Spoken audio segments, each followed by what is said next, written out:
Chapter 1. News of Princess Ileyna Dorvain's engagement caught the court off guard, not because an arranged marriage was anything unusual. The Dorvain court had seen dozens of such unions over the past century. What surprised everyone was the identity of the groom, a man almost no one knew anything about.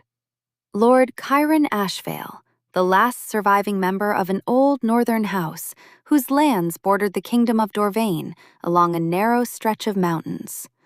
The very mountains Ileyna's father had been trying to secure for nearly a decade under the guise of an alliance. The northern territories were rich in iron and timber, suitable for shipbuilding, but poor in people. The Ashvales maintained a tiny court, rarely traveled south, and took no part in the tournaments and balls that consumed the lives of the kingdom's other noble families.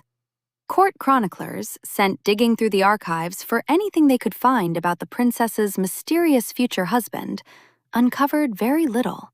The Ashvale name appeared in iron trade agreements, in a handful of military alliances from the previous century, and, most tellingly, almost never on the guest lists of royal celebrations. "He has agreed," the king told Ileyna over breakfast that morning, as though discussing a trade agreement rather than the future of his only daughter. He did not look up from the papers spread beside his plate. It was an old habit of his, combining meals with affairs of state. "The council has already drawn up the terms. The wedding will take place in a month." Ileyna set down her fork. Her fingers had suddenly gone cold, though the morning was warm and a fire crackled pleasantly in the hearth. "You did not even ask me." "I am asking you now," her father replied without a trace of irony. At last he raised his eyes to hers. They were the weary eyes of a man who had carried the weight of a crown for too long to indulge in the luxury of sentiment. "Do you consent?" It was not a question. They both knew it. They also knew that any answer other than yes would lead to precisely the same outcome, only by a far more painful road. Persuasion from the council, pressure from her mother, who had long ago accepted her own role as the king's dutiful wife, and carefully worded reminders that the fate of a kingdom mattered more than the feelings of one young woman, even if that woman happened to be a princess. "Tell me about him," Ileyna said instead, pushing her plate away. "Anything besides the fact that he owns land you want." The king paused, as though searching his memory for a single human detail among the dry reports of his advisors. "He is a man of few words. He does not drink to excess, has never been involved in scandal, and carries no debts, which is already unusual for a nobleman of his standing. He lives in seclusion in his castle on the cliffs. The council considers him predictable, a useful quality in an ally." "Predictable," she repeated. "Not a man I might learn to love. A predictable ally." "Love is a luxury, Ileyna," her father said, more gently than she had expected. For once, he seemed to allow himself to speak not as a king, but as her father. "I could not give it to your mother, and she found peace elsewhere, in her children, in her faith, in the duties that gave her purpose. Perhaps you will find something similar." Ileyna said nothing. His words offered little comfort, but neither did they surprise her. She had grown up in this court, surrounded by bargains disguised as celebrations and marriages disguised as unions of the heart. She had understood the rules of the game long before she was ever forced to play it herself. She first saw her future husband at the reception held to announce their engagement 2 weeks after that breakfast. The hall was alive with candlelight, music, and conversation. Hundreds of courtiers had traveled from across the kingdom for the chance to see the mysterious northern lord, about whom the most contradictory rumors had begun to circulate. Some claimed he was old and hideously disfigured, deliberately hiding his face from society. Others insisted he was young, but so arrogant that he considered the southern nobility beneath his notice. The most imaginative whispered about a curse that had haunted his bloodline for generations, though no one seemed able to explain exactly what the curse was supposed to do. Lord Ashvale stood against the farthest wall, where the shadows were thickest, and the light from the chandeliers barely reached him, as though he had deliberately chosen the least illuminated corner of the entire hall. He was tall, broader through the shoulders than most of the courtly men around him, men far more accustomed to ballrooms than physical labor. His clothing was dark and entirely unadorned. No chain, no brooch, not even the crest of his house. It was as though everything about his appearance had been chosen to discourage attention. His hair was black as a raven's wing, cut short and free of the fashionable curls favored by young southern lords. And his eyes. Ileyna noticed them immediately, even before he crossed the hall toward her. They were the color of old amber, warm and yet utterly out of place in this glittering room, as though they belonged to another age, to some older and wilder land, far removed from the gilded halls of the royal palace. He approached only when the master of ceremonies formally announced that the groom was to be presented to his bride. Not a moment sooner, not of his own accord, as though etiquette alone possessed enough power to draw him away from his place against the wall. He bowed exactly as deeply as protocol required, not an inch more. "Your Highness." "Lord Ashvale?" Ileyna curtsied, studying his face for some hint of happiness, nervousness, anything alive enough to explain why a man, surrounded by so many rumors, could stand before his future wife looking as unreadable as if he had been carved from the same stone as his northern mountains. She found nothing. "You do not look like a happy bridegroom." "Did you expect me to?"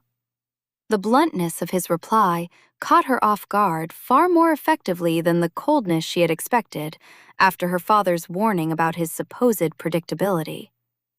"Most men in your position would at least pretend, my lord. There is an entire art devoted to such performances, you know. I have witnessed it at dozens of receptions like this one." "I am not as skilled at pretending as your court requires," he said. There was something almost apologetic in the words, though his voice remained even and free of the polished flattery so common among courtiers. "Forgive me if that offends you."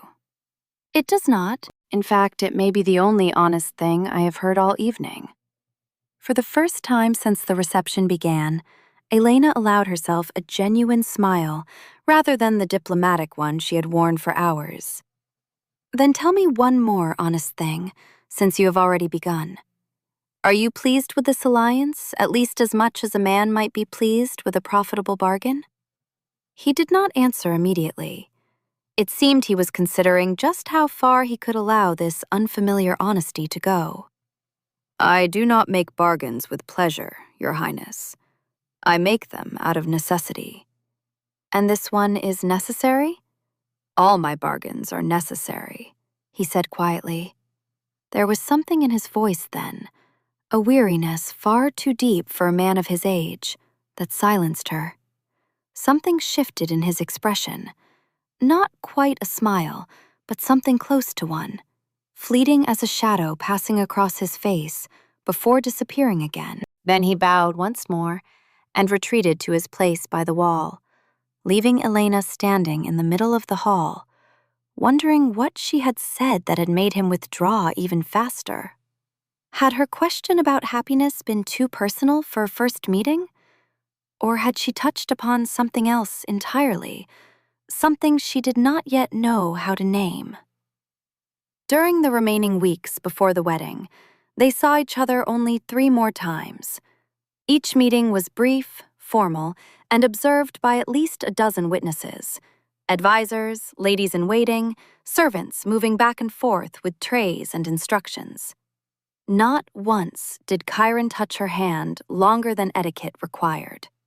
When they greeted one another, his lips would brush the back of her hand in the briefest, almost weightless contact, nothing more.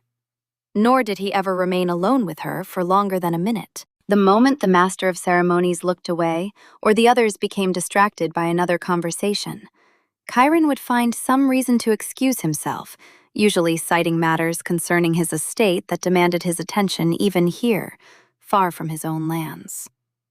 The courtiers whispered that the northern lord was either as cold as ice or hiding something shameful: a mistress, a secret illness, enormous debts that the negotiators had somehow failed to uncover.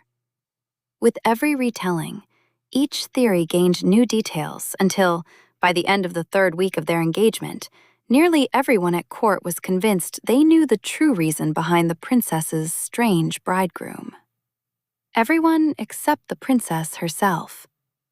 Ileyna believed none of the rumors, though she could not have explained why. There was something in Kairan's eyes, not coldness, caution. The kind of caution one saw in a person afraid that a single careless movement might shatter something fragile. And it fit none of the stories being whispered through the palace corridors. The wedding came quickly, suspiciously quickly, and modestly for an alliance of such importance, as the more observant court gossips were quick to point out. They had expected months of preparation, delegations from allied houses, tournaments held in honor of the newlyweds, and the endless succession of balls that usually turned a royal wedding into the defining event of the season. There was none of that. No week-long feast, no nightly tournaments, no procession of grand celebrations. Only a ceremony in the capital's great cathedral, a reception lasting barely 3 hours, and their departure for the north the following morning.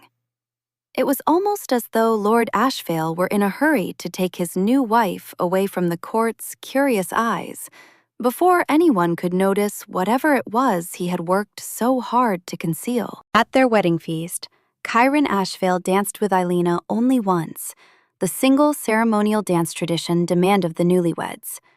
His toast to her contained no more than the customary words, spoken in an even, emotionless voice, as though he had memorized them rather than felt them. And when their fingers touched at the wedding table, he was passing her a goblet of wine as part of the ancient ritual of the shared cup. Ileyna felt him flinch, barely, as though her skin had burned him like heated metal. His hand withdrew a fraction of a second sooner than simple courtesy required. Ileyna remembered that, not as an insult, as a mystery, and she had already decided that she would uncover the truth, whatever it cost. Chapter 2. The journey north took 8 days. The farther they traveled from the capital, the fewer villages they passed, and the harsher the landscape became. The gentle hills Ileyna had known since childhood gradually gave way to rocky ridges covered in sparse scrub.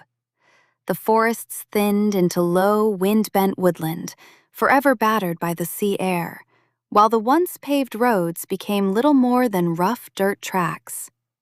By the end of the journey, the carriage had shaken Ileyna so thoroughly that she felt every bone in her body. Kairan spent most of the journey on horseback beside the carriage, rather than inside it.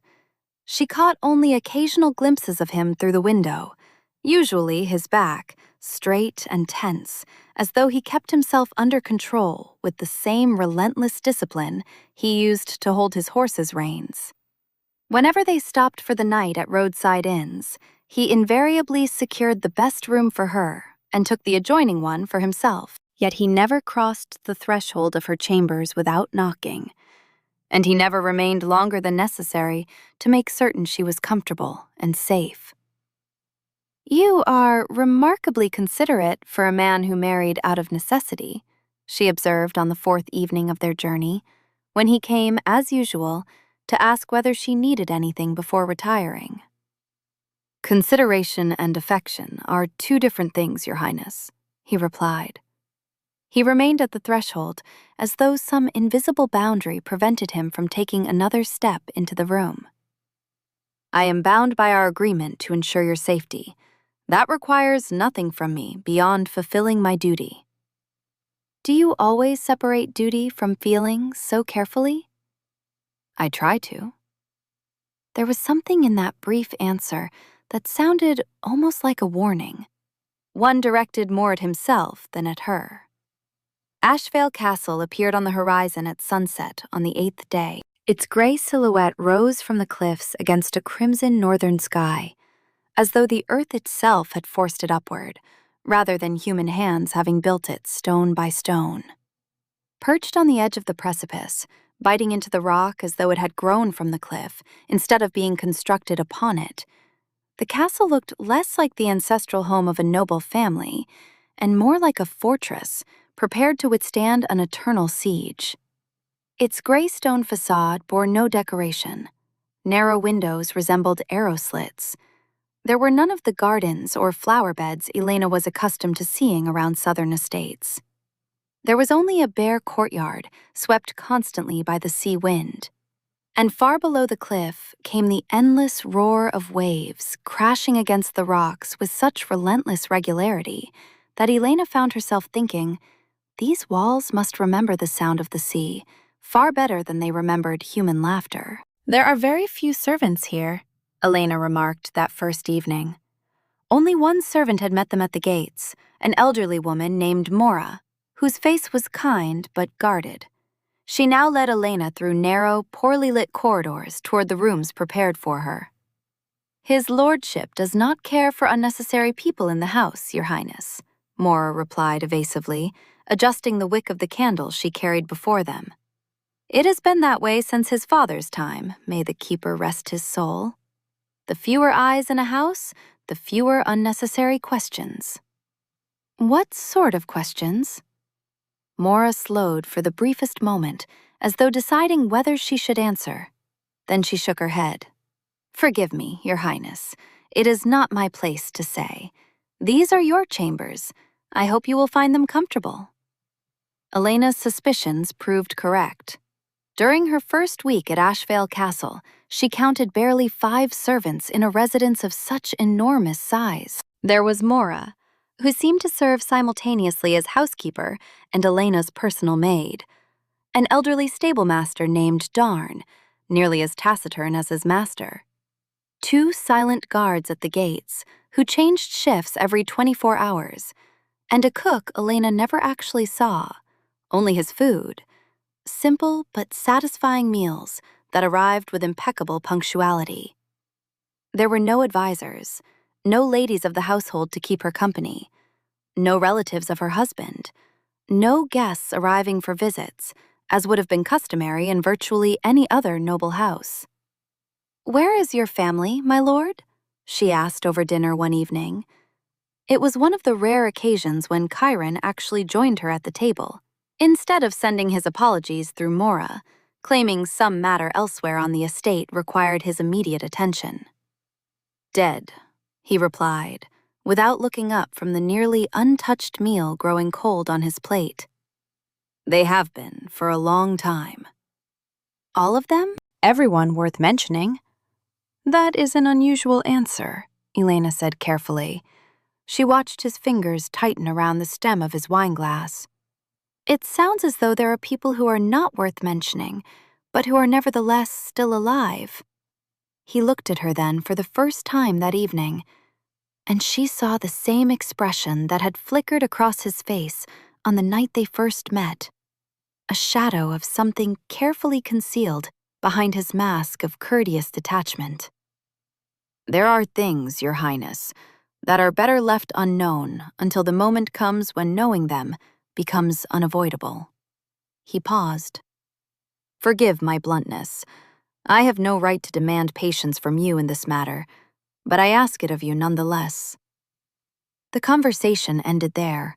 He was never cruel to her. Ileyna gave him credit for that, especially when she remembered the stories childhood friends had told her about husbands who thought nothing of speaking harshly to their young wives, particularly during the first weeks of marriage, when their newfound authority seemed most intoxicating.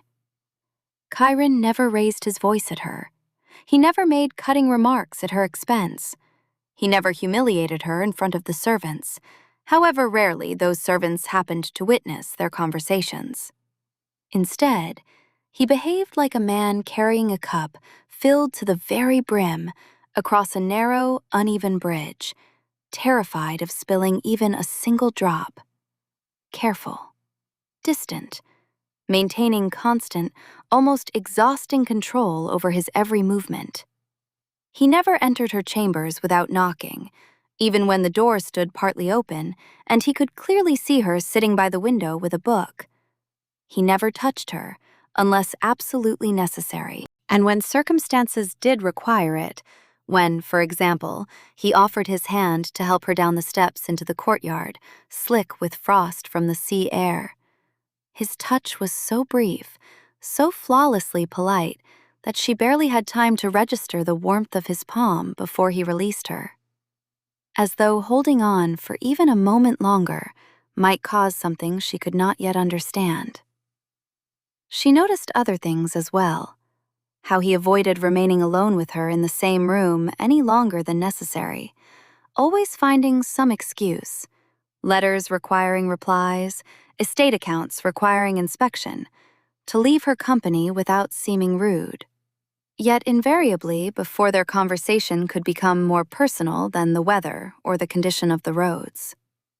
She noticed how he sat at the opposite end of the long dining table, though sitting closer would have been far more practical and would have spared them from raising their voices to speak. She noticed how, on the rare occasions when their eyes met for longer than a passing moment, Kairan was always the first to look away, as though he feared that one lingering glance might reveal something he was determined to conceal, even from himself. But some nights, he did not remain in the castle at all. Ileyna noticed it during her second week. The light in Kairan's chambers, located in the distant wing of the castle, always went out early, long before midnight. Then one night, unable to sleep because of the unfamiliar roar of the sea beyond her windows, she stepped onto her balcony for some air. Wrapped in a cloak against the cold, she looked up at stars brighter than any she had ever seen in the capital, where the constant glow of torches and hearth fires dulled the night sky. That was when she saw him. Far below in the courtyard, Kairan was little more than a dark silhouette against the pale, moonlit stone. He was walking toward the path that descended to the cliffs, toward the place where the land fell away in steep terraces to the sea. He did not return until shortly before dawn. Ileyna heard him on those rare nights when sleep eluded her. She heard the distant rear door close. She heard his quiet footsteps, deliberately softened so as not to wake anyone, as he passed her bedchamber on his way toward his own wing of the castle. And then, when she saw him at breakfast, he would be freshly shaved, impeccably dressed, composed, as though he had slept peacefully through the entire night. Only two things betrayed him. The smell of smoke and sea salt had sunk so deeply into him that even fresh clothing could not entirely conceal it. And there were shadows beneath his eyes, signs of exhaustion he seemed determined, though not always able, to hide. "Where do you go at night?" Ileyna finally asked over breakfast one morning. She tried to make the question sound harmless, almost casual, stirring her tea far longer than necessary so he would not see how much his answer actually mattered to her. Kairan froze. His cup stopped halfway to his lips. It lasted only a moment, the sort of hesitation most people would never have noticed. But Ileyna had already learned to be a careful observer in this silent house.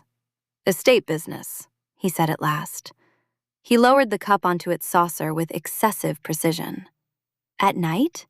Surely estate business is easier to conduct in daylight, my lord, when one can actually see the accounts, the crops, and whatever else usually requires a landowner's attention.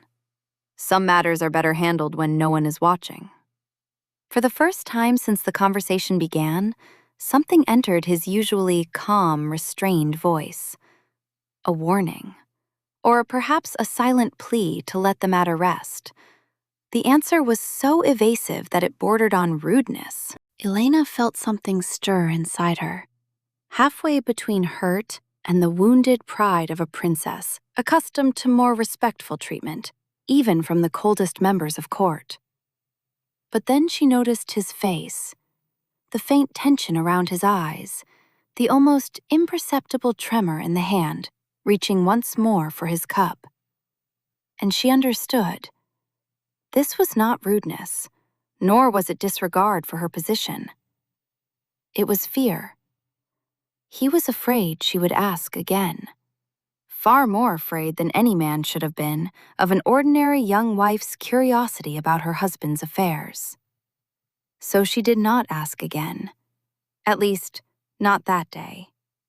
But from that morning onward, Ileyna began to watch him, carefully, patiently, the way one might observe a wild creature, afraid that the slightest careless movement would frighten it away before the truth could be discovered. She began noting the patterns in his disappearances. She noticed that he most often left on moonless nights or around the new moon, and less frequently when the moon was full and flooded the courtyard with brilliant silver light. It was as though he preferred darkness not out of habit, but necessity. The reason remained a mystery to her for another month, until, at last, Ileyna decided she would uncover the truth for herself. Chapter 3. She waited nearly a month before finally making up her mind, not because she was afraid, but because of something more complicated, a mixture of curiosity and a strange, inexplicable reluctance to disturb the fragile balance that had formed between them. She still did not fully understand her place within that balance, yet she had already begun to fear losing it before she ever had the chance to understand it. During that month, Ileyna had explored nearly every corner of the castle, not out of idleness, but because there was, in truth, very little else to occupy her time.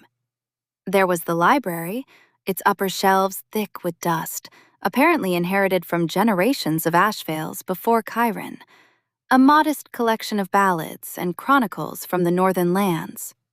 There was the gallery, forever swept by drafts, overlooking the gray and restless sea. And there was the tiny inner courtyard, where Mora occasionally hung laundry to dry, despite the relentless wind. Ileyna had also grown closer to the old servant, as close as their difference in rank allowed. Although Mora remained stubbornly silent whenever the subject turned to the master of the castle, she spoke readily about his childhood, his late parents, the brutality of northern winters, and the gentleness of northern summers, brief, but astonishingly generous in the wildflowers that bloomed among the rocks.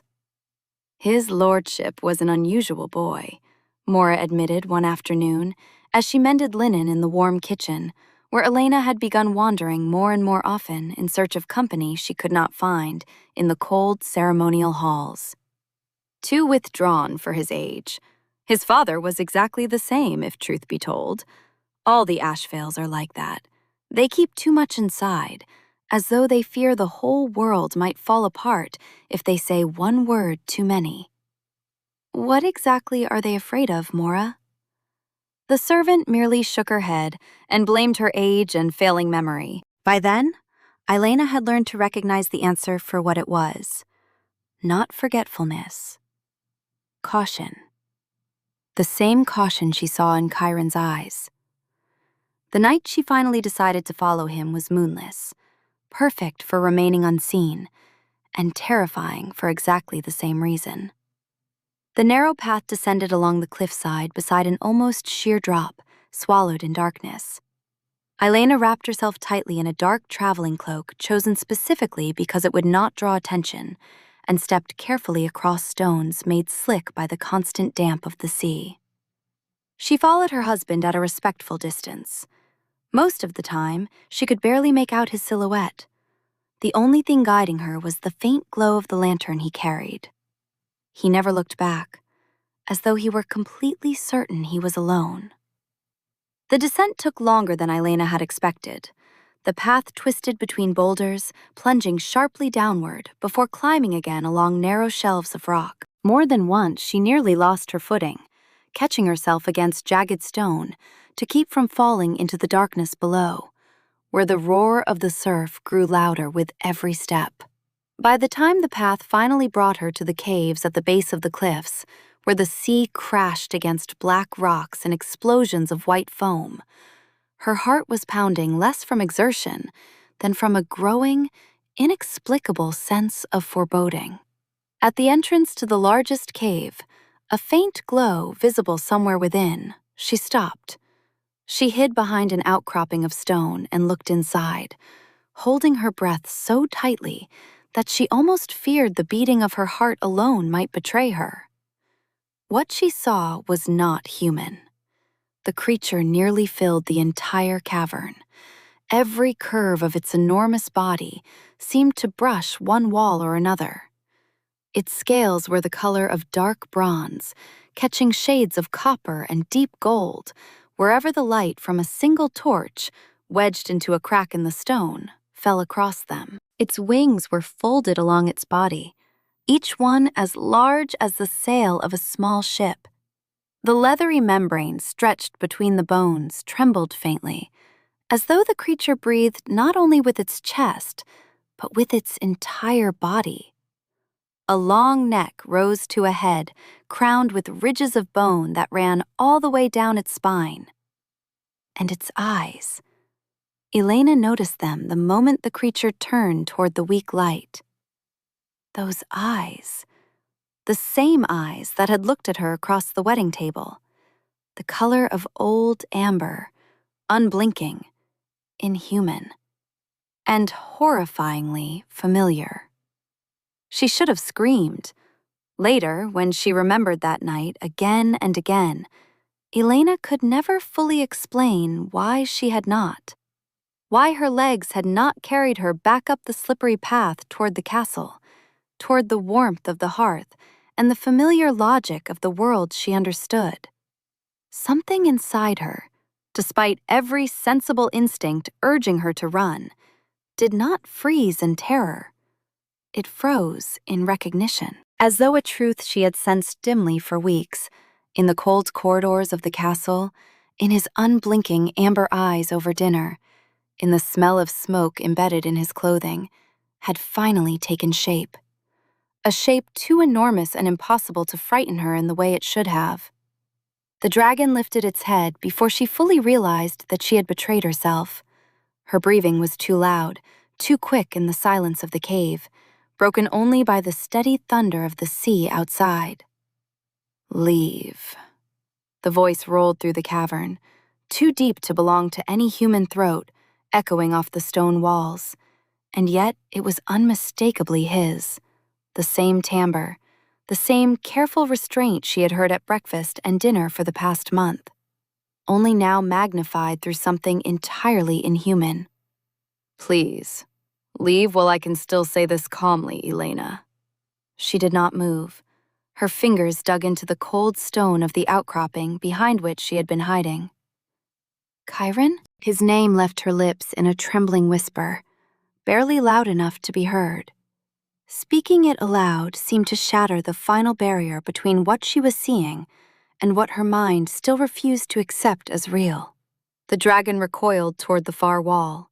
Its wings jerked violently, sending a cloud of sand and loose stone into the air before it settled again.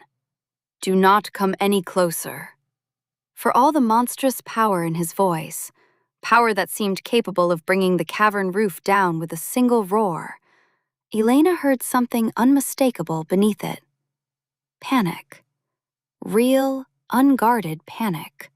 Not the fear of a creature trapped by physical danger. Something far worse. Something he feared within himself. I am begging you, Ileyna. Go back to the castle. Now. Forget what you saw. Forget you ever came down here tonight. She remained where she was, though every muscle in her body trembled. Not from the cold of the cavern seeping through her cloak, from the tension that had seized her from head to toe. I cannot forget that I saw a dragon, she said. To her own surprise, her voice did not shake as badly as she expected. Instead, there was firmness in it, not born of fearlessness, but of stubborn determination not to retreat from the truth, no matter how terrifying it might be. And I do not think I want to forget, Kairan, not after what I have just seen. Chapter 4. He did not change back immediately. Later, Ileyna understood why. It was easier for him to say what had to be said with a dragon's voice rather than a human one, as though the distance between his two forms created the illusion of distance between himself and the truth he was about to reveal. As though, by speaking through something not entirely human, he could shield at least part of himself from the pain of the words. 500 years ago, he began, still keeping to the farthest corner of the cavern where the shadows were deepest, as though physical distance might protect her from what he was about to say. House Ashvale ruled these lands openly, not in secret as we do now. We were dragons who made no attempt to hide our nature behind the mask of respectable nobility. We ruled the skies and the sea around these cliffs, and people either feared us enough to avoid these shores entirely, or served us faithfully in exchange for protection from enemies far worse. He fell silent for a moment and exhaled heavily. A cloud of steam, mixed with the faintest trace of smoke, rose toward the ceiling of the cavern. It seemed as though he were gathering the strength for the hardest part. My ancestor, the head of the house at the time, was named Morvain. He had been promised to a bride of his own kind, a dragoness from the southern mountains. Their union had been arranged between two ancient bloodlines long before either of them was born. His massive head lowered slightly. But he fell in love with a human woman, a woman from your father's bloodline, Ileyna, the daughter of the king who ruled then, herself promised to another man in a political marriage much like ours. What did he do? He stole her. Even through the inhuman depth of Kairan's voice, Ileyna heard shame, as though the crime of an ancestor committed centuries ago had somehow become his burden as well. On the night before she was to marry another man, and to keep her, to prevent anyone from returning her to the man she was meant to wed, he burned that man's city to the ground in a single night of madness and possessive desperation. His eyes remained fixed on her. Hundreds died, Ileyna, an entire city reduced to ash, because he could not bear to release a love he had no right to steal. Ileyna said nothing. The cold of the cavern was beginning to seep beneath her cloak, deeper and deeper, until it seemed to settle in her bones. Still, she could not make herself look away from him. Among the dead was the high priestess of a southern cult, Kairan continued. For the first time since he had begun speaking, his voice faltered. She did not die immediately. She lived long enough to lie among the burned ruins of her own temple and speak a curse with her final breath, pouring into it all the pain and fury of a dying city. He paused. And the curse did not fall upon Morvain alone. It fell upon the entire Ashvale bloodline, generation after generation, for as long as our line endured. What curse, Kairan? Ileyna's voice was low. Tell me plainly. He lifted his head. In his unblinking eyes, reflecting the torchlight like 2 points of flame, she saw something she had never expected to see in a creature so enormous. Pain. Raw, undisguised, centuries-old pain. Every heir of House Ashvale is born a dragon, he said. Not as an illness, not as a punishment in the ordinary sense. It is simply another nature we carry alongside our human form. 2 beings in one body, one of them forever foreign to the human world. His gaze did not leave hers. And every one of us, sooner or later, inevitably falls in love with the descendant of the woman Morvain stole. Her blood runs in you now. Ileyna stopped breathing. Not by choice, not because of chance meetings at balls or receptions. The curse draws our paths together, as inevitably as a river is drawn toward the sea, no matter what obstacles stand between them. And every time, she whispered. She was beginning to understand where the story was leading, though every part of her mind resisted it. Every time something happens, we lose her. The words were quiet in meaning, even if a voice that large could never truly be quiet. 12 generations, Ileyna. 12 women of your blood before you, beginning with the stolen bride herself. She was the first to die, never having forgiven the man who took her. He drew another slow breath. They all died. Not peacefully in their beds at an old age, surrounded by grandchildren. Not from illness that comes naturally to every mortal body. Then how? By fire. The word hung in the cavern, heavier than stone. Ileyna stared at him. Not because an Ashvale dragon wants to hurt her, Kairan continued. Because he fears losing her more than anything in the world. His claws pressed against the rock beneath him. Every time one of us believes the woman he loves is about to be taken from him, through fear, panic, that animal instinct of a predator accustomed to protecting what matters through force rather than tenderness or persuasion, control breaks before reason can intervene. The cavern seemed colder around her. The fire comes in the moment of greatest fear, like one final, desperate attempt to keep hold of what is slipping away. His voice dropped. And once it is released, it no longer knows the difference between beloved and enemy, between friend and stranger. Ileyna pressed one hand to her chest, as though the gesture might somehow calm the sudden pounding of her heart. It echoed in her ears, louder than the crashing waves beyond the cave.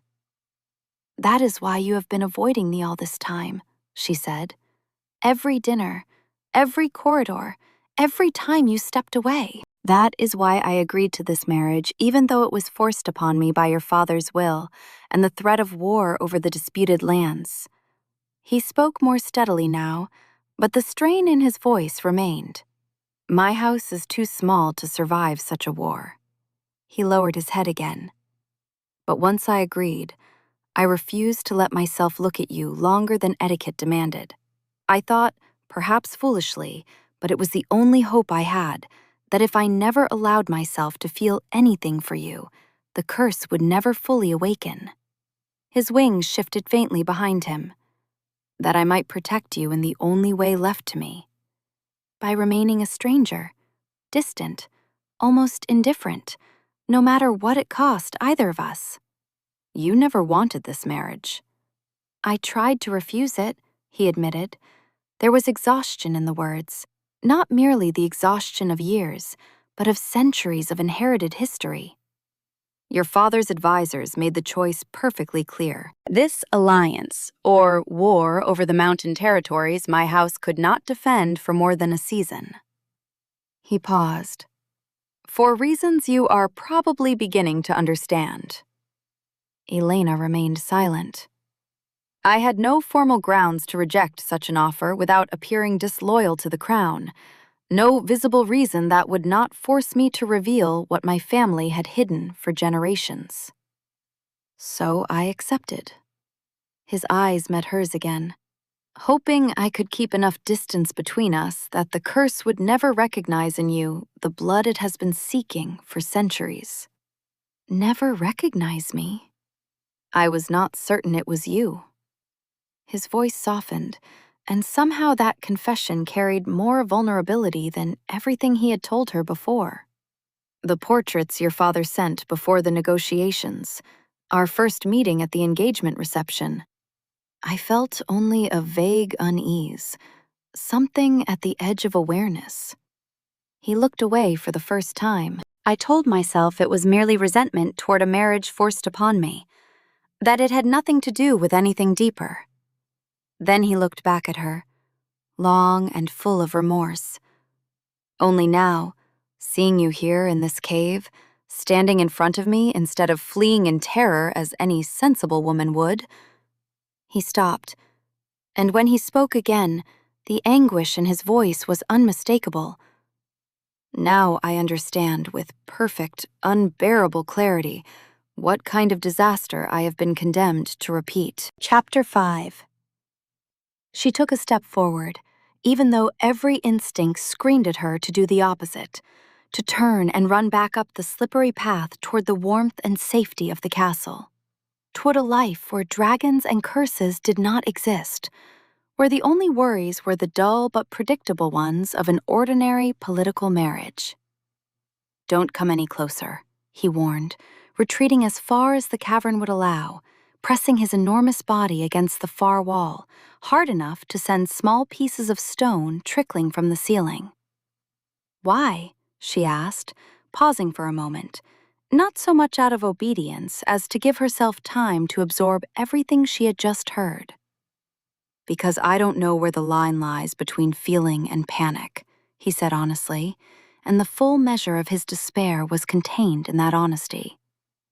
"I have never allowed myself to come close enough to that line to discover its true limits. All these months of our marriage, I have kept you at a distance because I was afraid that if we became even one step closer than necessary, I could no longer answer for what might happen next. And if I don't want you to remain a stranger, Kairan, what then?" "Then one day, I will kill you," he said simply. There was no drama in his voice, no attempt to frighten her, no exaggeration for effect.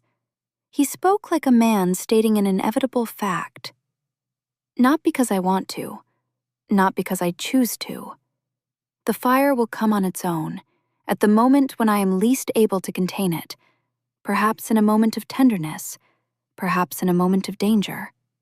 I cannot know in advance, and it will take you from me, just as it took all 12 women before you, every one of whom, if my family chronicles are to be believed, was loved no less deeply than I fear I may one day come to love you."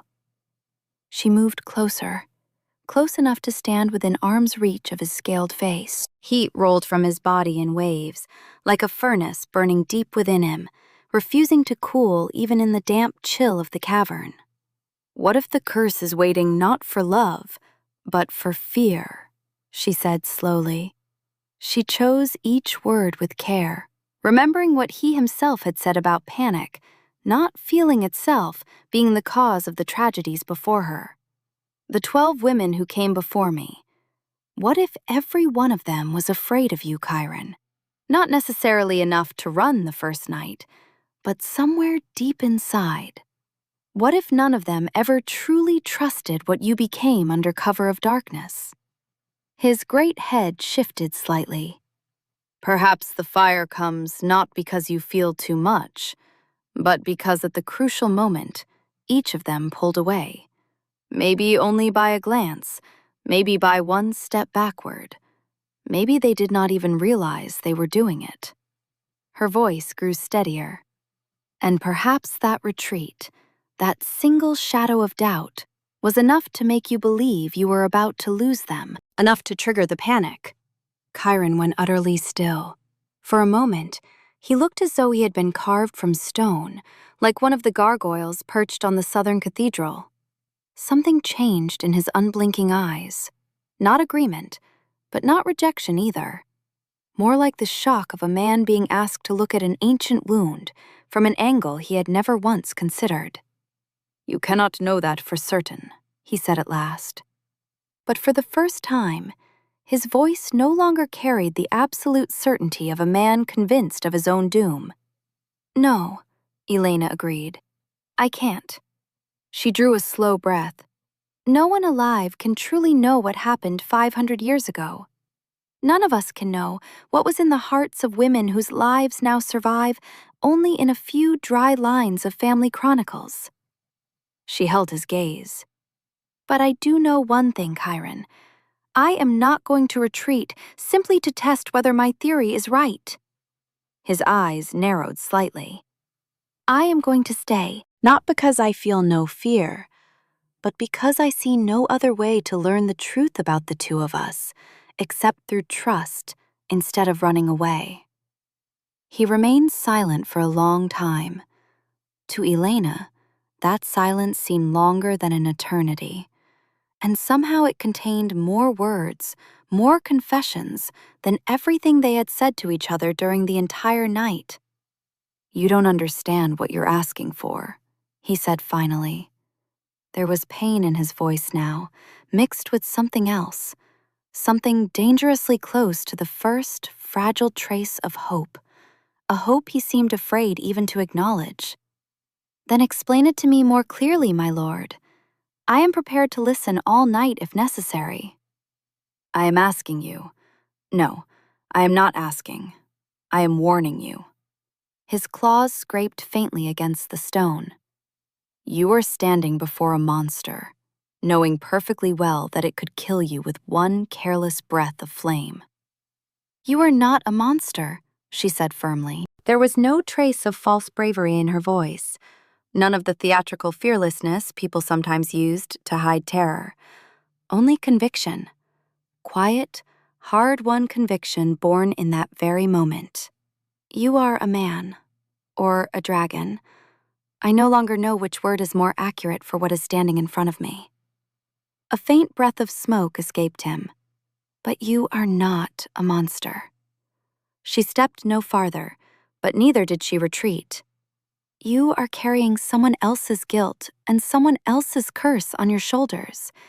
You have been trying to protect women you had never even met from a fate you did not choose and did nothing to deserve. And you have been paying for it with your own loneliness. Her expression softened. That does not sound like a monster, Lord Ashvale. Her voice grew quieter.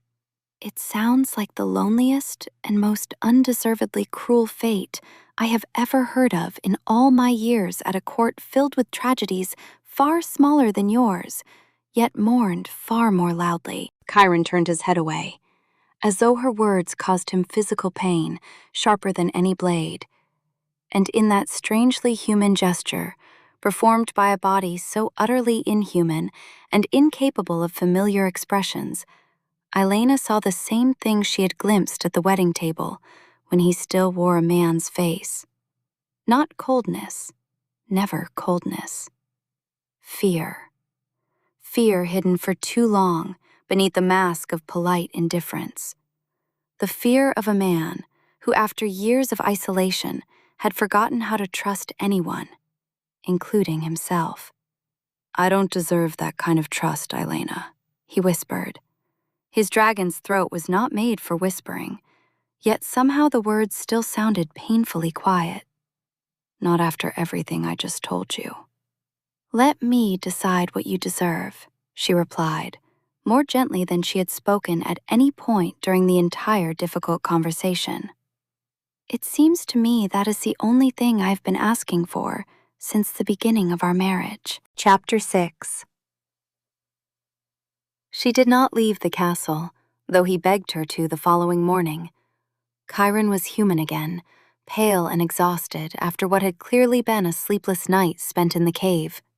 He pleaded with her to return to her father, to break their union by any means necessary, to denounce him before the royal council as a madman or a traitor, anything, as long as she saved herself before it was too late, before the curse could weave her completely into its centuries-old tragedy.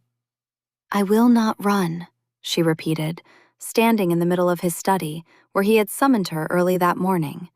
He had not even changed after returning from the cave, and dark circles beneath his eyes betrayed the night without sleep. No matter how many times you ask me, Kairan, my answer will remain the same. He only shook his head as though he could not believe what he was hearing, but he did not argue.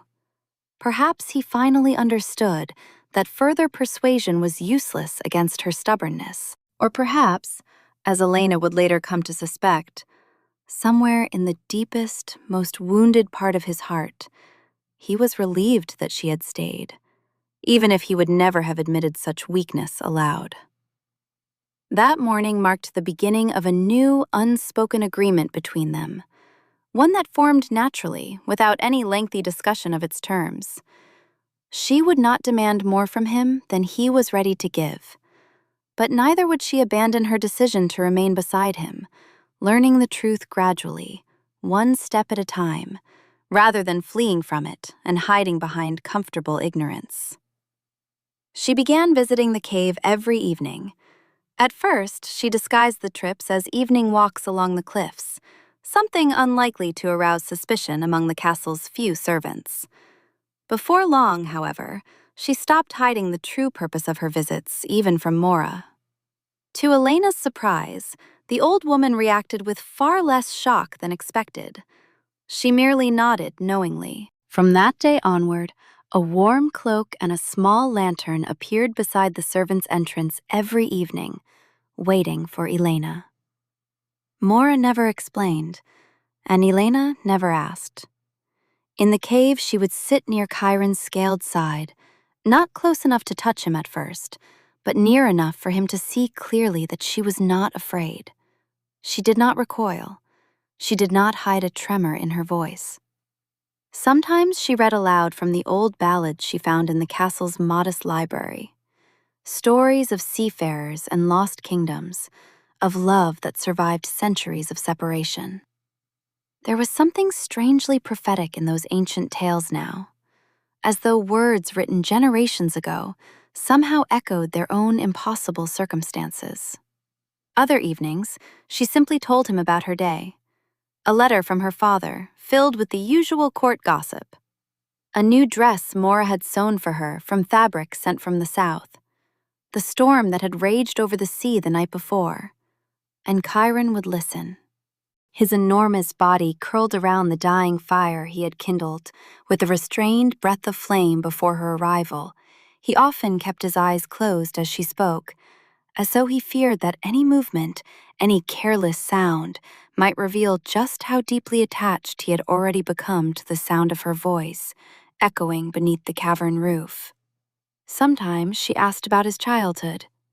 At first, his answers were reluctant and brief. Then, gradually, he began to speak more freely. He told her about his mother, who had died when he was 12, too early for him to have known her as well as he wished, but late enough for him to remember her voice, singing old northern lullabies.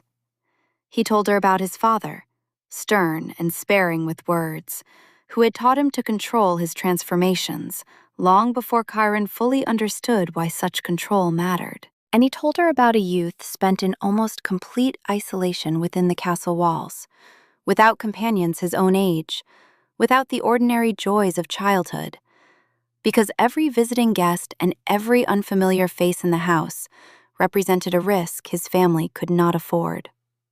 "You never left these lands?" she asked one evening, stunned by the extent of his isolation. "Twice," he replied in his dragon's voice, deep and rough after a long silence that night. "Once to your father's court for the negotiations concerning our marriage, and once for our wedding. Nowhere else. Not once in all 28 years of my life." That is... Ileyna hesitated, searching for a word that would not sound like pity. She knew he would never accept pity from her. That must have been terribly lonely. "Loneliness," he said quietly, "is the only thing I have ever learned to do well, Ileyna." Weeks passed, becoming 1 month and then another. Far away in the capital, the court began to wonder. In his rare and characteristically concise letters, Lord Ashvale had grown noticeably less rigid in his negotiations with the royal council over disputed border matters. He seemed more willing to compromise than the king's advisors had expected, from a man they remembered as stubbornly unyielding. And his young wife, judging by her own letters home, seemed equally changed. Her correspondence was filled with detailed descriptions of the northern landscape and everyday life at the castle, yet remarkably short on complaints. She sounded calmer, more confident than anyone expected of a young woman sent into a political marriage far from home, without a single familiar soul beside her. No one knew the true reason for the change taking place quietly but inexorably within the castle on the cliffs. No one except Ileyna, Kairan, and old Mora. Through cautious admissions offered in fragments while she sat mending clothes in the kitchen, Mora eventually revealed that she had known the truth about House Ashvale from the very beginning of her service.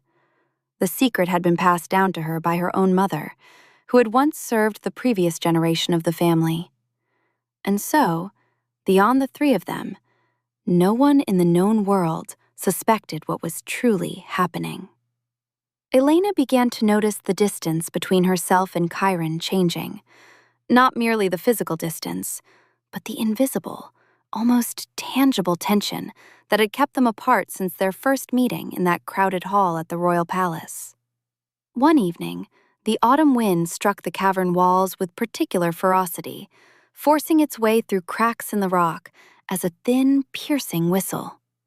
Without planning it, without consciously preparing herself for what she was about to do, Ileyna simply moved closer. She could not have explained the impulse. She reached out and placed her open palm against Kairan's scaled side. Beneath the hard, warm surface, she could feel the slow beat of something resembling a heart, too slow to be human, too powerful to be heard with the ears alone. She felt it through her entire body, alive, unmistakably real. Kairan did not pull away, but she felt his enormous body tense all at once, every muscle, every plate of bronze dark scale. And then something passed through his scales into her palm, a heat deeper than the natural warmth of a dragon's body, something almost like an answer, recognition. It spread through her hand and up her arm, all the way to her shoulder. "What do you feel?" she asked quietly, keeping her hand where it was. "Danger," he answered honestly. Then, after a long pause, he added, almost reluctantly, as though admitting to something forbidden, "And peace." She remained still. At the same time, I don't know how one can exist alongside the other, but that is what it feels like when you are near me. The following day, for the first time since that unforgettable night in the cave, Ileyna noticed something on his wrist while he was in human form. A mark. Faint, almost invisible. A delicate pattern on his skin that looked as though it had been burned there, taking the shape of a flower. Ileyna was certain it had never been there before. "What is that?" She touched the mark with her fingertips before he could pull his hand away as he normally would. Kairan froze. He stared down at his wrist, and Ileyna saw both unease and something resembling resignation in his expression. "A sign that the curse has finally recognized you," he said quietly. He did not withdraw his hand. That alone was a change she could not fail to notice. "It appears as the bond between us grows stronger, closer, more difficult to break." His gaze moved from the mark to her face. "The stronger whatever is happening between us becomes, Ileyna, the brighter and clearer this pattern will grow. That is what the old chronicles of my house say. I have never seen it with my own eyes before. I knew of it only from brief mentions in the journals of the Ashvales who came before me." "And what does that mean for us now?" Kairan looked at the mark again. There is no turning back. And to Ileyna's profound surprise, his voice held none of the terror she had grown accustomed to hearing whenever he spoke of the curse. There was only a strange, quiet acceptance, something remarkably close to the relief of a man who had spent far too long fighting the inevitable and had finally allowed himself to stop. Chapter 7. While the fragile, hard-won closeness between the Lord and his wife continued to deepen in the castle on the cliffs, an entirely different chain of events was unfolding in the capital, one neither Kairan nor Ileyna knew anything about. Eleyna's cousin, Duke Roderick Dorvain, stood third in the line of succession after her father and any children Ileyna might one day have from her northern marriage. Roderick had never hidden his ambitions as carefully as a man truly intending to claim a throne should have. But ambition without opportunity was little more than empty talk over wine among other heirs who believed fate had cheated them. Until now, Roderick had possessed neither the excuse nor the means to do anything more serious than mutter bitterly about the unfairness of succession at yet another tedious court reception. The opportunity came that same autumn. The first rumors reached the capital in fragments, distorted by distance and repeated retellings, but they were enough for a man actively searching for a weapon against the king's hated son-in-law. There were whispers that the northern lord to whom the princess had been married, against all expectations, had been seen at night near the base of the cliffs beneath his own castle, in the company of some enormous, unnatural beast. There were stories of light resembling fire bursting from the coastal caves, though no living fisherman could remember a single ordinary blaze ever breaking out there. Any reasonable courtier would have dismissed such tales as peasant superstition, the sort of stories common people invented to explain natural phenomena through spirits and monsters. But to Roderick, who had spent years nursing resentment against the accident of birth that had placed the crown beyond his reach, the rumors sounded like a key to an old family legend about House Ashvale. His own grandmother, when she had been a girl at the court of the previous generation, had heard the tale from older ladies as a frightening bedtime story of dragon blood sleeping beneath the noble appearance of a northern house, and of a curse stretching across the centuries like a wound that refused to heal. Roderick did not act recklessly. Caution, after all, was the one quality that had allowed him to maintain the appearance of loyalty to the crown. For months he gathered information. He bribed servants at inns along the northern road. He sent spies disguised as traveling merchants into fishing villages near the border, where the locals, it turned out, had whispered for years about strange lights above the cliffs and about the silent lord who never invited guests into his castle. And when he finally possessed enough evidence to convince himself, not the court, not yet the king, but first and foremost himself, that his grandmother's old story might be more than a story, he began to act. Not like an obvious conspirator openly reaching for the throne, and therefore destined to be exposed, but like a concerned relative, a cousin genuinely worried, at least in his carefully chosen words, about Ileyna's safety.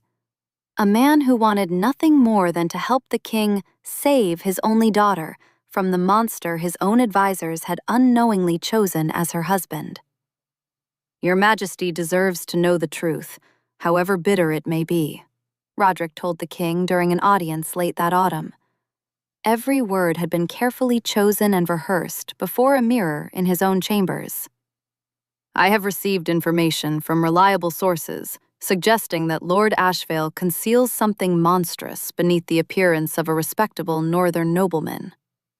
He lowered his voice. "Your daughter may be in mortal danger, sire, and I fear that, because of her trusting and affectionate nature, she may not even understand the true scale of the threat hanging over her life." The king was a practical man by nature, not given to the superstitions of common folk or childhood stories about dragons and curses. He listened to his nephew with open skepticism, leaning back in his chair with the expression of a man indulging in obvious absurdity only out of courtesy to a relative. "Dragons, Roderick?" His brow lifted. "You seriously expect me to believe ancient stories used to frighten children before bed? Lord Ashvale is reserved, certainly, but he is a respectable man. His lands and resources are valuable to the crown and essential to strengthening our northern border." "I am asking only that you verify it, Your Majesty. Nothing more," Roderick insisted, his voice carrying precisely the right amount of carefully performed concern. "Send someone you trust under some reasonable pretext, a trade inspection, a diplomatic visit, anything you like, and let that person see with his own eyes what my sources claim to have seen." He bowed his head. "If I am wrong, punish me for slander however you see fit. I will accept any sentence." Then he looked up again. "But if I am right, and your confidence in your son-in-law's harmlessness proves misplaced, you would not wish to spend the rest of your life blaming yourself for doing nothing when your only daughter's life was at stake." The calculation worked. Even the most pragmatic father, however skeptical of superstition, could not completely ignore even the faintest possibility that his only child might be in danger. After several days of consideration, the king finally ordered a trusted representative to travel north and conduct a quiet, unofficial inquiry under the harmless pretext of inspecting the condition of the roads. That limited authorization was all Roderick needed. It gave him the excuse to prepare something far larger, an expedition he had intended from the beginning to turn entirely to his own advantage. The force he began assembling in strict secrecy from the Royal Council was not an official army of the Crown. That would have required public approval and discussion, which Roderick wanted to avoid at all costs. Instead, he hired mercenaries, roughly 30 men, men without families, without inconvenient questions, and accustomed to dirty work in exchange for generous payment. Officially, they were guards hired to escort a merchant caravan carrying winter goods toward the northern borderlands. Their formal reason for appearing near Ashvale Castle would be an investigation on behalf of the Crown into the strange phenomena described in the reports. But the true purpose of the group, known only to Roderick and his two closest confidants, was far simpler. Kill the monster. Catch him in his human form, preferably at night and by surprise. Then return to court and present the killing as a heroic rescue of the princess from an ancient curse no one else had known existed. If the legend proves true, Roderick told his men on the eve of their departure north, spreading a crude map of the coastline across the table before them, we will earn far more than the generous reward I have promised you beyond your official pay. His finger traced the route toward the cliffs. We will become heroes throughout the kingdom, the men who saved a princess of royal blood from a fate worse than death. A satisfied smile tugged at the corner of his mouth. And a hero of that magnitude, he added, barely concealing his pleasure, has every right to expect gratitude from the Crown, worth considerably more than gold. Roderick had no doubts about the success of his plan. He had spent months refining every detail. There was only one thing he had failed to consider. The dragon he intended to surprise while sleeping in human form had by then begun, however uncertainly, however much he still struggled with the fears of a lifetime, to stop hiding his true nature from the woman he existed to protect. And that change, that fragile closeness between lord and wife, only just beginning to take root, would become the most unpredictable and dangerous variable in Roderick's carefully constructed conspiracy. Chapter 8. Winter came early and brutally to the northern coast. By the end of autumn, snow driven by salt-laden sea winds had already coated the cliffs in a hard white crust, while the capital still honestly enjoyed warm days touched with autumn gold. Ileyna adapted to the harsh climate more quickly than she had expected of herself, born and raised as she was in the south. She had begun to find a strange, austere beauty in it, a beauty she had never known among the carefully tended gardens of her childhood. The beauty of bare cliffs silvered with frost, the beauty of a storm-tossed sea beneath a low, leaden sky, the beauty of a silence that could never exist in the crowded corridors of the royal palace. Roderick's men approached the castle beneath the cover of a sudden snowstorm that swept in from the sea with such speed that even the experienced northern guides he had hired for generous pay would later admit that the attackers had been extraordinarily fortunate. The storm concealed their approach from the castle's handful of guards more effectively than even the most skilled spy could have managed. The attack began shortly before dawn, in that dead hour before morning when sleep is deepest, and the vigilance of guards, exhausted by a long night watch in the freezing wind, is at its weakest. The few men stationed at the gates, the same two guards who normally took turns on day-long shifts, were the first to fall, quietly, without enough noise to awaken the rest of the castle. Roderick's mercenaries were men accustomed to this kind of dirty work. They knew their trade far too well to allow a careless cry to warn the sleeping household before the appointed moment. By the time Kairan woke to the muffled crash of a door breaking somewhere below, the mercenaries had already entered the inner courtyard, their shapes barely visible through the snowstorm beyond the windows. That night, for the first time in many weeks, he had slept inside the castle rather than in his usual cave beneath the cliffs. He had finally given in to Ileyna's repeated requests to spend at least one night beneath the same roof as her, even if they still slept in separate chambers. Now, he ran toward her without thinking, without calculating the consequences, driven by a single overwhelming instinct: protect her, at any cost. Barefoot and wearing nothing but a nightshirt, he barely noticed the cold biting into his skin. Ileyna had rushed from her own chambers at the sound of splintering doors and clashing steel below. Kairan reached her just as the first mercenary burst onto the upper gallery. The man was already raising a loaded crossbow. Kairan stepped between them. The bolt was aimed directly at Ileyna's throat. Roderick himself had given his men an explicit order before they departed. Under no circumstances was the princess to be harmed. A dead princess would bring him neither the crown's gratitude nor the glory of being her savior. Lord Ashvale, however, was to be killed without hesitation. But in the panic of the sudden night battle, with snow swirling through the darkness and visibility reduced to almost nothing, the mercenary's hand faltered. Whether from fear or poor visibility, no one could have said. The bolt missed its intended target by a fatal fraction. Instead, it tore across Ileyna's shoulder. A deep wound opened instantly. Blood poured freely. She fell onto the freezing stone floor of the gallery, clutching her shoulder with her uninjured hand. Bright crimson spread across the white snow, blowing through a window shattered by the storm. Far too quickly. The pain was sharp and overwhelming, turning the entire world white for one terrible instant. And in that instant, in that moment of genuine, irreversible danger, Kairan broke. Not from fear for his own life, from fear for hers.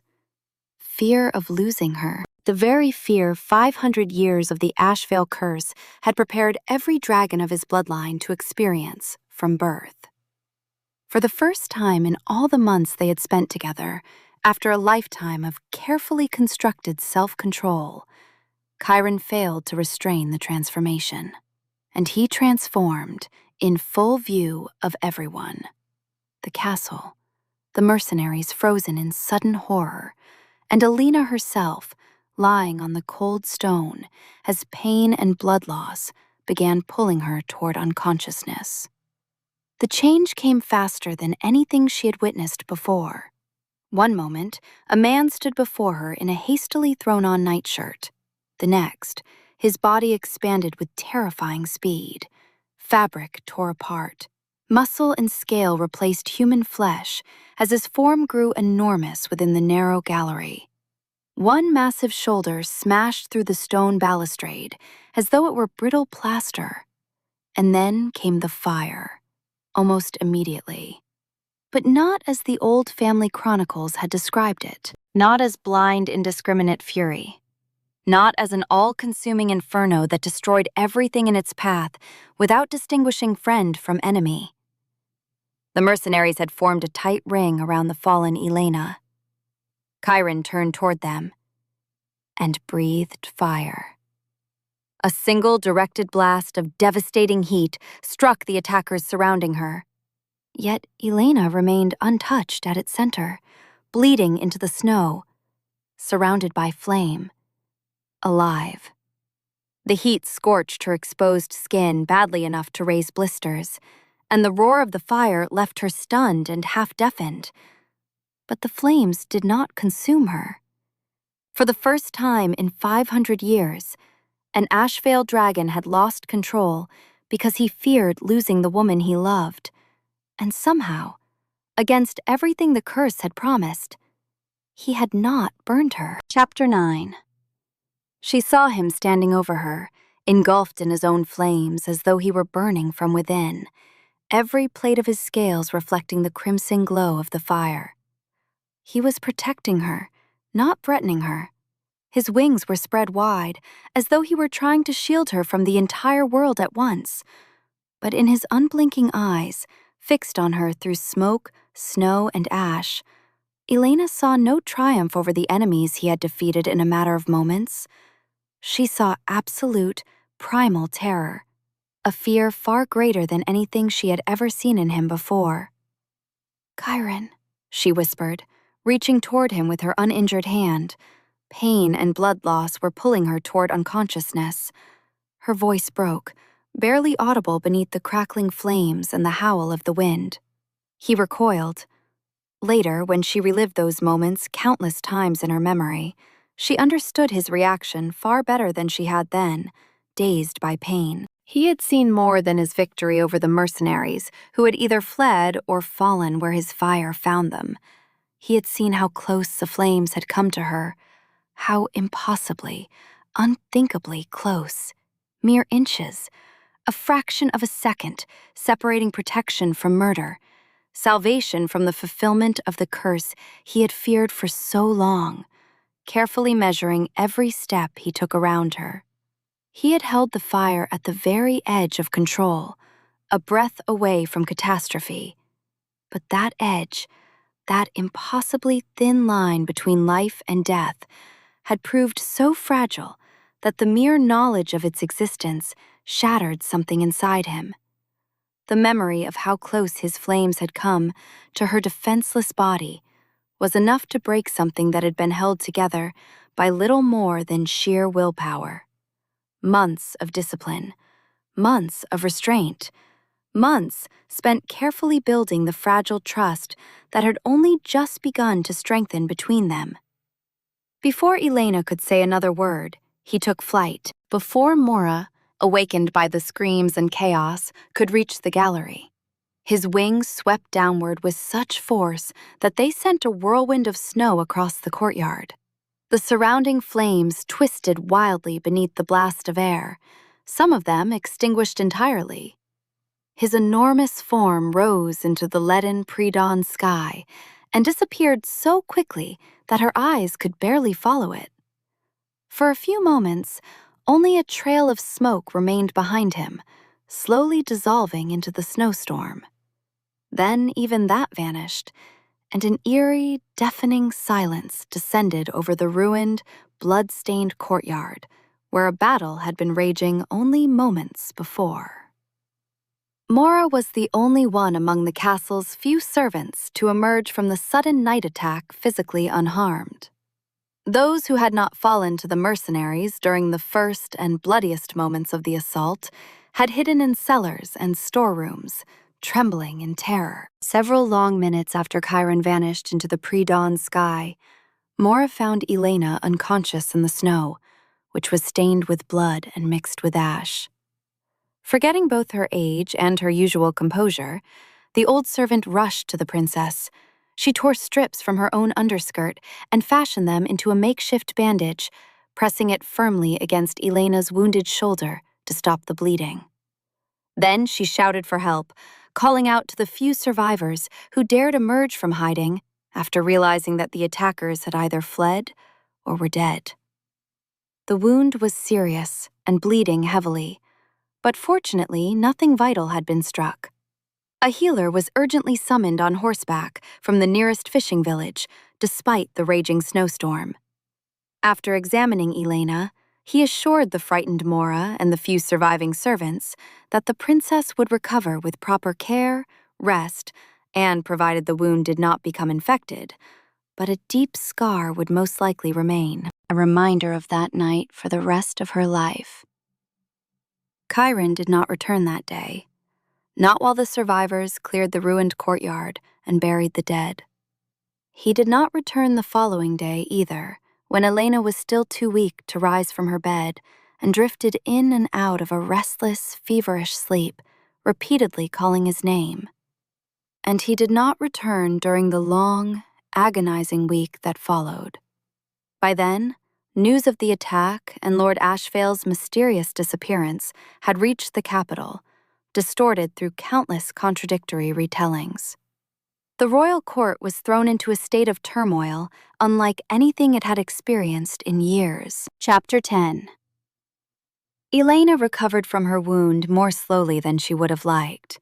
Fever, weakness, and dizziness kept her confined to bed far longer than should have been necessary for an injury of that kind. The healer, puzzled by the unusually prolonged course of her recovery, could offer no convincing explanation. One day he blamed the blood loss, the next the harsh northern climate, which he insisted was ill-suited to a southerner accustomed to gentler winters. There was an explanation.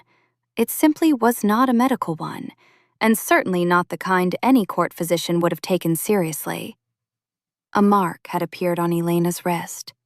The same flower-shaped pattern she had first noticed on Kairan's skin several months earlier.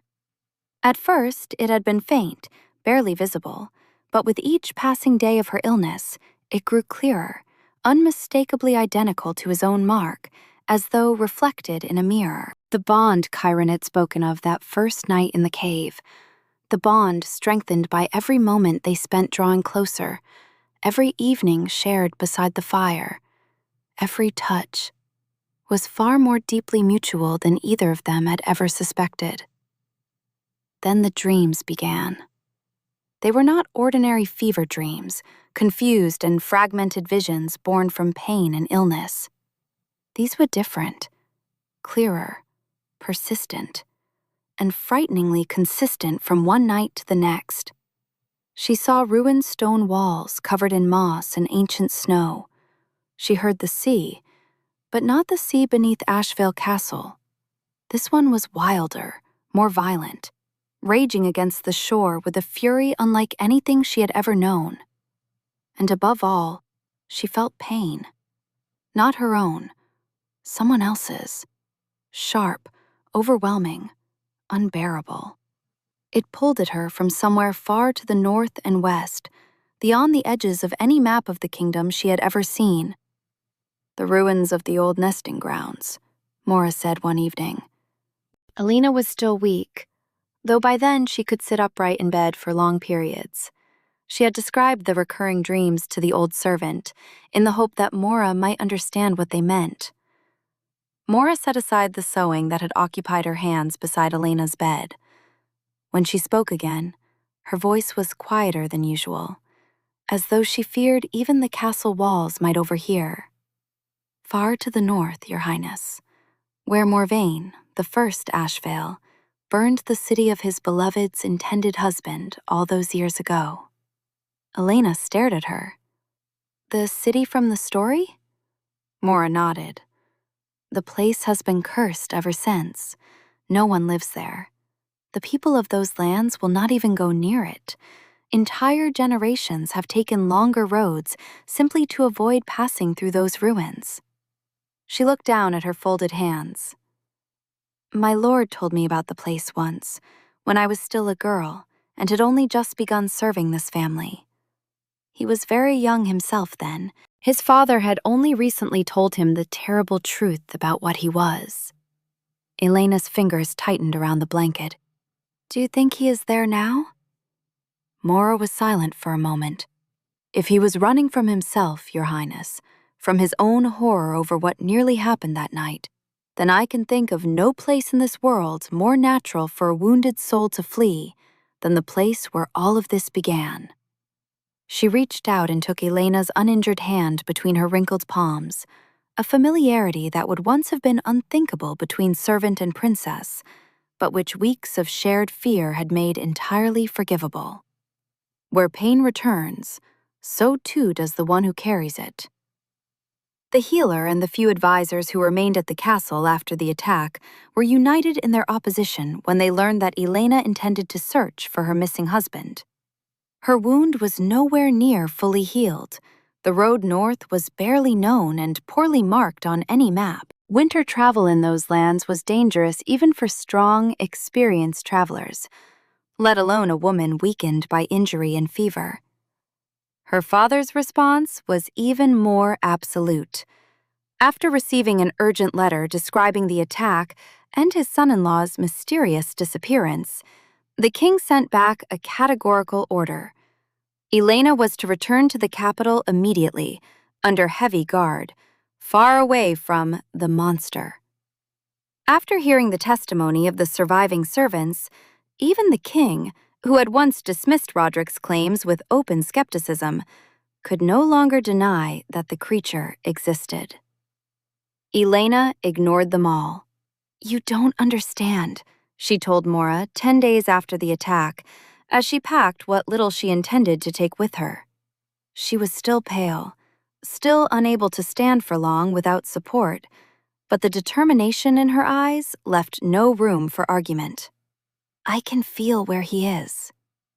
Mora watched her silently. "Every minute I remain here, warm and safe inside these walls, the bond between us pulls harder, not weaker. The healer keeps telling me the dreams will disappear as I recover." Ileyna shook her head. "He is wrong." She carefully fastened her traveling cloak, wincing when the movement pulled at her injured shoulder. "If I do not go now, while I am still capable of going, I am not certain Kairan will ever find his way back." Her voice softened. "Not to himself. Not after being broken by guilt and terror like this." She looked toward the frost-covered window. "And certainly not to me." Despite the protests of the castle's remaining servants and the king's orders delivered by messenger, Mora did not try to stop her mistress from making what, to anyone else, seemed a reckless decision. Instead, she secretly helped her prepare. She provided Ileyna with warm clothing, specially altered for a long winter journey, a modest but nourishing supply of food meant to last many days, and an old map worn thin with age. It had belonged to Mora's mother. On it, almost faded away entirely, was the approximate location of the ancient ruins. It was the closest thing to a guide that existed anywhere in the castle. Mora alone seemed to understand what everyone else could not. There was only one person capable of finding a dragon, driven nearly mad by his own fear and guilt. The woman he had fled in order to protect. The woman whom, in the deepest and most cursed corner of his tormented heart, he was waiting for, with a desperation far greater than his fear that one careless breath of fire might destroy her. Chapter 11. The journey took 5 days, first on horseback, then on foot, where the mountain trails became too treacherous for a horse. She crossed snowbound passes and narrow, rocky gorges until even the hardened northern guides she had hired in the last village before the wastelands refused to go any farther. They crossed themselves, muttering old superstitions about cursed ground, and no amount of money could persuade them to take another step.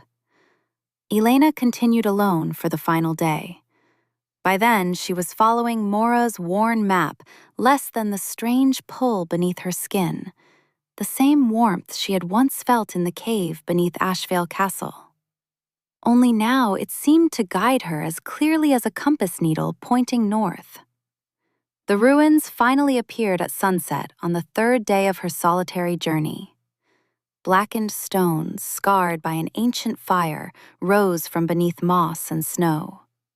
Once they had been city walls. Now they jutted from the frozen earth like the broken teeth of some long-dead beast. The silence was absolute. No birds, no wind whispering through trees, for there were no trees left here. Only the distant, hollow roar of the sea somewhere beyond the cliffs, hidden from sight, yet present in the cold, salt dampness hanging in the air. And there, among the ruins, at the very edge of the precipice, she saw him. He was a dragon, but not the calm creature she had grown accustomed to during those long evenings beneath the castle, curled beside the warmth of the cave. This creature was restless, almost frantic. He moved among the shattered walls, his wings striking charred stone and sending broken pieces tumbling into the abyss below. Short bursts of flame escaped his jaws and nostrils, not aimed at anything, not meant to destroy, but simply breaking free, as though he could no longer contain the fire inside himself for even another second. "Kairan!" she called. The wind carried her voice across the ruins before she had time to question her own courage. He froze. For one brief moment, everything became still. Then he recoiled. He backed toward the very edge of the cliff, wings pressing tightly against his body, his head lowering between his shoulders, as though he were trying to make himself smaller, to disappear from her sight entirely. "Go away," he thundered. Despite the power of that voice, Ileyna heard the panic beneath it. "Ileyna, please, don't come any closer. I don't know if I can control myself again." She took one step forward. He retreated farther. One wing struck the remains of a wall, sending fragments of stone cascading into the unseen chasm below. "I'm not afraid of you," she said, and she kept walking, slowly, deliberately. Every step was a conscious choice, not an act of recklessness. "You should be afraid!" His voice broke into something close to a growl, but by now she understood what lay behind it.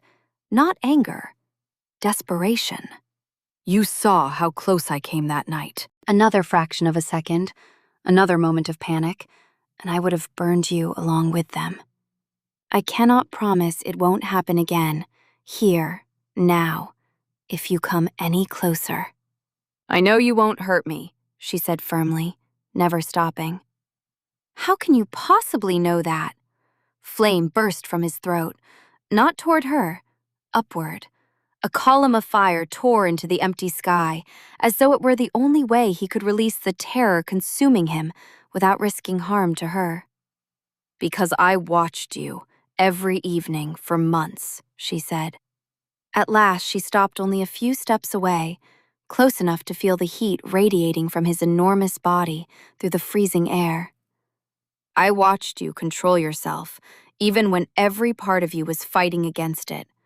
I saw you protect me when we were attacked, when anyone else consumed by that kind of panic might have struck blindly." She looked directly into his burning amber eyes.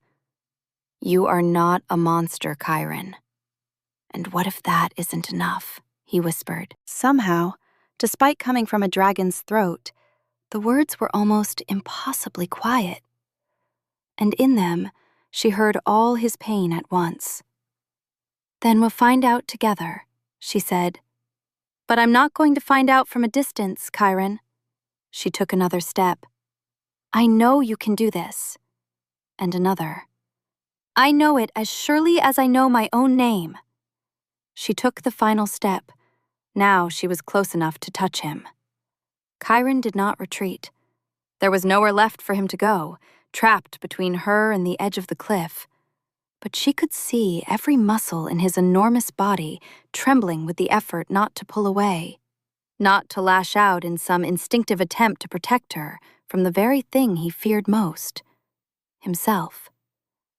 Ileyna raised her hand and touched his face.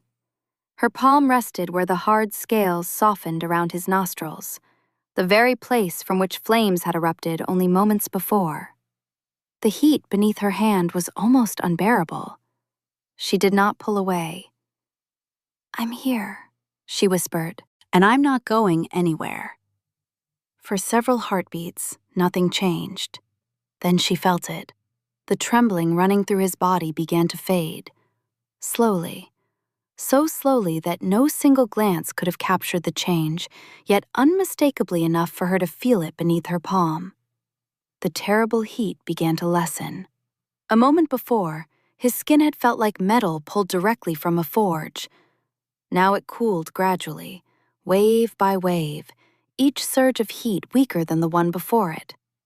Ileyna kept her hand where it was, and she kept speaking. Softly, steadily. After a while, the words themselves mattered less than the sound of her voice, the same voice that had read old ballads to him through countless evenings in the cave beneath the castle. "You're doing it," she whispered. "You're already doing it, Kairan. Can you feel that?" His breathing remained heavy, but the smoke curling from his jaws had begun to thin. This is you, your choice, not the panic. She gently stroked the warm scales beneath her palm. I trust that choice. The fierce glow in his eyes began to dim. It did not disappear completely. The amber remained, but the wild, uncontrollable fire behind it settled, like embers slowly disappearing beneath a layer of ash. The smoke faded with each breath, until finally there was nothing left but steam rising into the freezing air. Ordinary breath. No flame. No threat. Ileyna remained there, her hand still resting against him, refusing to retreat. It felt like an eternity before the final tremor left his body. Then, utterly exhausted, Kairan lowered his enormous head into her hands, as though all his strength had finally abandoned him, as though all the fear he had carried for so long had drained away with it. And for the first time, there was nothing left between them but trust. Chapter 12. The silence that followed was not empty. It was full of a relief too immense to be contained by words. The transformation did not begin immediately. The body that had been a dragon only moments before shuddered violently. Scales began to recede, his enormous form shrinking slowly and painfully, as though every inch of change demanded the last of his remaining strength. Ileyna stepped back to give him room and watched as the great body folded inward upon itself until, at last, only a man lay in the snow among the ruins. Kairan. He was trembling now, not from panic, but from complete exhaustion, and he would not look at her. She removed her cloak and draped it over his shoulders, then sank to her knees beside him, heedless of the freezing stone beneath her. For a long while, he said nothing, and when he finally spoke, his voice was broken, every word forced from somewhere deep inside himself, a place where he had hidden them for years. "I felt it," he began, staring at his trembling hands instead of at her. "The fire trying to reach you. Back there, in the courtyard, in the snow. For a fraction of a second, less than a heartbeat, I wasn't sure I could stop it." His fingers curled slowly. "I saw how close it came to you, and that was enough to break something inside me." "That's why you flew away?" "Not to save myself," he said quickly, as though that mattered more than anything else he was about to say. I was certain that the only way to protect you was to disappear, to put so much distance between us that the curse could never reach you through me again." "That didn't work," she said gently. "I found you." "You shouldn't have." For the first time since the conversation began, he looked at her. There was no panic in his eyes now. What she saw instead was something far more complicated, a mixture of shame, disbelief, and the first fragile beginnings of hope. "After everything you saw, after seeing how close I came to hurting you with my own hands, why did you follow me? Why didn't you let me disappear the way I wanted to?" "Because your disappearance wouldn't have saved me, Kairan," she said quietly. "It would only have replaced one kind of pain with another." She moved a little closer. "And because I don't believe distance was ever the true answer. Not for you, and not for the 12 women who came before me. I think they died not because a dragon loved too deeply, but because he was too afraid to trust that love enough to let the woman herself choose whether to stay or leave." Her gaze never left his. "And that choice should always belong to the person this curse affects, just as deeply as it affects you." Kairan stared at her for a long time, as though trying to understand the full meaning of her words.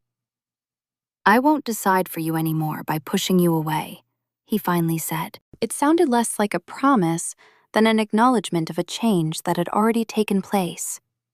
"Not because I'm no longer afraid. I am still afraid, Ileyna, and I probably will be for a long time. But there, at the edge of that cliff, when you refused to step back, I finally understood." He drew a slow breath. Distance isn't what keeps you safe. Your choice to stay does. And I have no right to take that choice away from you again. She moved closer and took his face between her hands, still cold from the long journey through the snowy passes, but no longer trembling with fear. Then let me make that choice again, she whispered. Here. Now. This time he did not pull away. Instead, he leaned toward her, as though centuries of Ashvale restraint had finally found an outlet, not in panic, but in something infinitely simpler and more human. The desire to be close to the woman he loved without fear, without constantly measuring the distance between them. The kiss she had dreamed of for months, without ever admitting it even to herself, was nothing like the trial by fire he had feared. It was gentle, almost weightless at first, as though Kairan still could not quite believe he had the right to kiss her at all. Night descended quickly over the ruins, as it always did in the northern winter. Yet the cold that had seemed so piercing only hours before faded into the background, before the warmth growing between them, not the dangerous heat of dragonfire, but the warmth born between two people who had finally stopped fearing what they felt for one another. Ileyna would never tell anyone the details of that night among the shattered walls of the ancient nesting grounds. Not because she was ashamed. Some things simply belonged to two people alone. But she would always remember the way the mark on her wrist suddenly glowed with a warm, steady light, as though the bond between them, forged for so long through fear and caution, had finally revealed its true nature. Not a curse, something freely chosen. The cloak she had wrapped around Kairan was far too small for both of them, so he used what remained of his dragon magic to kindle a small fire among the broken stones. And in doing so, he transformed the place where an ancient tragedy had begun into a refuge, temporary though it might be, for the beginning of a new chapter in their family's history. They fell asleep that night not only from exhaustion, but from the peculiar peace that comes when words long left unspoken have finally been said and understood. Kairan slept beside the woman he loved without a single thought of tomorrow's panic, and Ileyna fell asleep with the steady beat of his heart beneath her cheek. Morning came quietly to the ruins. The sky had cleared during the night, revealing a pale winter sun that broke through the clouds for the first time in days. Ileyna woke first. She could feel warmth beside her, not from the fire which had long since burned down to ashes, but from Kairan himself. He held her in his sleep with a gentle firmness that said more than words ever could about what had changed between them during the night. Then she noticed her wrist. The mark had changed. The outline of the flower, once etched into her skin in sharp, almost burned-looking lines, now seemed softer, as though the curse itself had softened along with everything it represented. Kairan stirred beside her and slowly opened his eyes. For the first time in all the months of their marriage, the first thing she saw in them was not fear, only peace, quiet and deep. "Good morning," she said softly. "Good morning."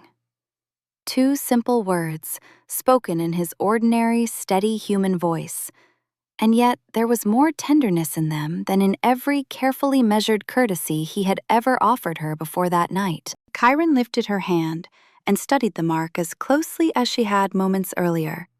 On his own wrist, the matching pattern had changed as well. The once sharp, unsettling lines now seemed gentler, calmer, mirroring the transformation on her skin. "It's changed," he said, carefully tracing the mark with one finger. Yesterday, she might have thought such caution excessive. Today, it felt entirely natural. "Maybe," she said, "the curse was never meant to be broken by denying what we feel. Maybe it only needed someone willing to face it without fear, and for both of us to do that together." Kairan was silent for a long time. He looked at her with the same expression he had worn in his dragon form the night before, when the fire had finally died beneath her hand. "Whatever happens next," he said at last, "with the curse, with my bloodline, with everything waiting for us. I want you to know something." He paused. Last night was the first time I fell asleep without being afraid that I would wake alone because my own weakness had taken you from me. His thumb brushed gently across her wrist. And that, Ileyna, is already more than I ever dared hope I could have. She smiled and moved closer to him in the cold morning light.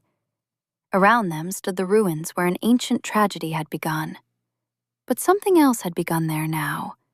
Not another story of a curse passed from one generation to the next. A story of choice. A choice two people had made for one another, despite everything fate had predicted for them. And now, they would have to protect that choice together, no matter how difficult the road ahead became. The road back to the castle on the cliffs, back to the home waiting for their return, and back to the life they would finally begin building together. Not beneath the shadow of an ancient fear, but in the light of something new, fragile, hard-won, and real. Trust. Thank you for joining me on this journey.